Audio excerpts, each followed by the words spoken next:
देखिए कोई नेता नहीं, नेता हमारे मोदी जी। मोदी जी का जो किया हुआ काम है उन्हीं का इनाम है।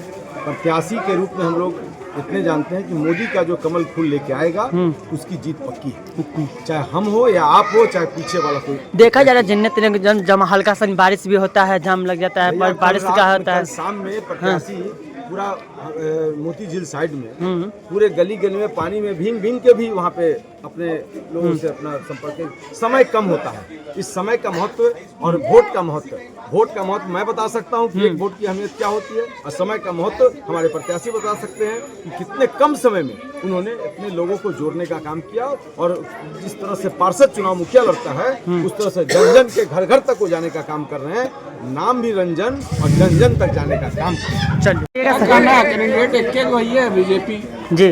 बस क्या लगा? अच्छा बीजेपी के में क्या लगा? क्या निकलेगा? बीजेपी कंफर्म है क्या? एकदम कंफर्म है। तो कितना वोट बोलने की जरूरत इसमें कोई चाहिए नहीं है। आप लोग सहमत दे रहे हैं? एकदम पूरा सहमत है। मुजफ्फरपुर में कमल खिलेगा इस बार। एकदम खिल जाना, कीचड़ में कमल। हमारे मोदी जी ऐसे काम किए कि कमल नहीं किए हैं क्या परिचय आपका? वर्तमान विधायक क्या किया है आप ही बता दीजिए हमको, थोड़ा सा एक काम बताइए हमको। क्यों उठे हुए आप लोग? क्यों नहीं? जब तक यहाँ का कोई सिस्टम तरीके से काम नहीं होगा तो लूटेगा नहीं आदमी। यहाँ पे आम आदमी जैसे ही पिसा रहा है। अच्छा ठीक, प्रोसेसिंग का क्या कुछ बताइए आप ही। ठीक। क्या परिचय आपका? जो गुलाम कश्मीर को आजाद कश्मीर बनवाए, दूसरा काम किए राम मंदिर बनवाए, दूसरा काम किए राम मंदिर बनवाए, तीसरा काम किए प्रधानमंत्री आवास योजना लगभग करोड़ों महिला उठा चुके हुए हैं। तीसरा काम किए बाथरूम बनाने का जो है घरे घर हर महिला को स्वच्छ और सुंदर बाथरूम बनाने के लिए पैसा दिए। पांचवा काम किए बिजली फ्री कर, अभी 125 यूनिट बिजली फ्री किए हुए हैं।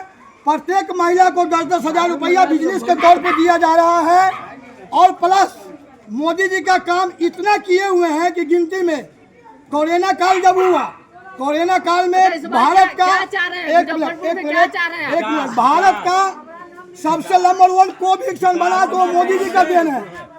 अपने देश के साथ साथ दूसरे देश को भी बचाए मोदी जी हमारे। और बहुत ऐसे काम किए, नमामि गंगे का काम किए, गैस उज्ज्वल गैस योजना के तहत काम किए, करोड़ों महिला के खाते में पैसा डाले। 10-10 हजार रुपया मिला है ना? 10-10 हजार अभी तुरंत मिला। इससे कोरोना काल में भी मिला हुआ था, 5500 रुपया 3 बार मिला हुआ था। और 5 साल 7 साल से राशन फ्री किए हुए हैं वो मोदी जी है। भारत का कोई भी ऐसे प्रधानमंत्री अभी तक नहीं मिला जो देश के लिए काम ऐसा किए। क्या परिचय आपका? आपका नाम? संजय कपड़ा वाला, खाला घाट, कर्पूरी नगर वार्ड नंबर। आज मेरा जनसंपर्क अभियान के तहत घर घर जनसंपर्क चल रहा है। उसमें बनारस बैंक चौक, लकड़ी डाही, बालू घाट, इन तमाम इलाकों के सभी मोहल्ले में, सभी गलियों में जा कर के लोगों से हमने जनसंपर्क किया है। लोगों में अजब का उत्साह है मोदी जी को लेकर के और नीतीश कुमार को लेकर के। लोगों में जो श्रद्धा है वो काबिल तारीफ है।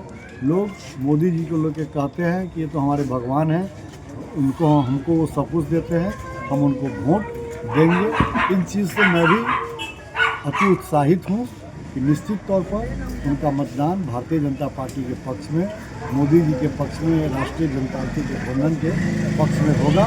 और मुजफ्फरपुर के साथ साथ बिहार में 200 से अधिक सीटों से जीत करके एनडीए की सरकार बनेगी। आज मोदी जी का आगमन हुआ था और मोदी जी कह कर गए हैं कि विकसित भारत बनाने के लिए विकसित बिहार और विकसित मुजफ्फरपुर बनना एकदम अति आवश्यक है। और ये विकसित बिहार एनडीए के नेतृत्व में ही बन सकता है। और मोदी जी ने साफ तौर पर कहा है कि राजद की सरकार, जो गठबंधन की सरकार है, ये आती है तो बिहार को पुनः जंगल राज में घुसेड़ देगी और कोई विकास का काम नहीं होगा।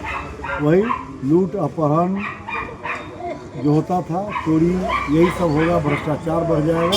इसलिए सभी लोगों को भारतीय जनता पार्टी, राष्ट्रीय जनतांत्रिक गठबंधन के पक्ष में मतदान। किसान के बारे में क्या कहेंगे? किसान के बारे में क्या कहेंगे? किसान के बारे में उन्होंने बड़ी चिंता की है और कहा है कि लीची, मखाना और खास करके जो यहाँ से कृषि उत्पाद होते हैं उसको और अधिक उन्नत बनाने की दिशा में भारत सरकार ने काम किया है। लीची को, मखाना को GI टैग दिया है। अब उसको बड़ा क्लस्टर खोल के इसको किसानों को फायदा पहुँचाने का काम। अगर जीते हैं तो पहला काम क्या होगा सर आपका? देखिए, चुनाव जीत के सबसे पहले इस शहर को जाम से मुक्ति और जल जमाव से मुक्ति दिलाऊंगा और साथ ही एक स्वच्छ, सुंदर, सुरक्षित और विकसित मुजफ्फरपुर को बनाने के लिए दृढ़ संकल्पित हूँ और ये मेरी प्राथमिकता होगी।